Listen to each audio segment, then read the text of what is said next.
السلام علیکم ورحمۃ اللہ وبرکاتہ۔ آپ دیکھ رہے ہیں میرا چینل عملیات کی روشنی۔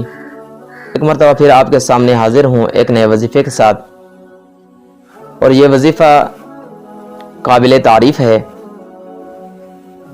کیونکہ حدیث پاک کے اندر آتا ہے کہ حضرت ابو ہریرہ رضی اللہ تعالیٰ عنہ نے فرمایا کہ رسول اللہ صلی اللہ علیہ وسلم نے فرمایا کہ اپنے گھروں کو ذکر اور تلاوت سے محروم نہ کرو، گویا کہ قبرستان نہ بنا دو۔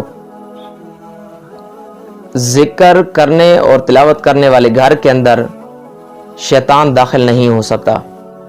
اور یہ بھی فرمایا کہ اپنے گھر کے اندر سورۃ بقرہ کی تلاوت کرتے رہا کرو۔ جس گھر کے اندر سورۃ بقرہ تلاوت کی جاتی ہے اس گھر کے اندر شیطان داخل نہیں ہو سکتا۔ اور سورۃ بقرہ بلا ناغہ پڑھ سکتے ہیں تو بہت بہتر۔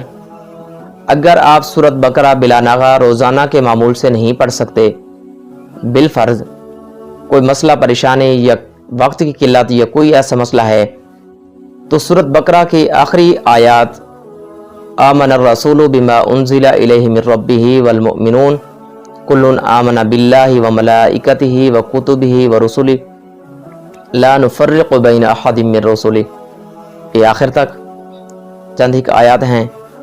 یہ صبح کی نماز کے بعد 7 مرتبہ دہرانے کے ساتھ بھی آپ کا گھر انشاءاللہ شیطان سے محفوظ ہوگا۔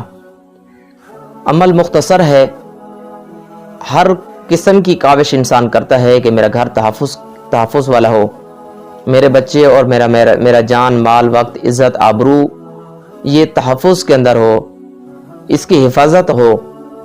اگر اتنا انسان دن رات کوشش کرتا ہے اور چند ایک کلمات اگر انسان اس پہ عمل پیرا ہو جائے تو انشاءاللہ اس کی جان مال وقت عزت آبرو محفوظ ہوگی۔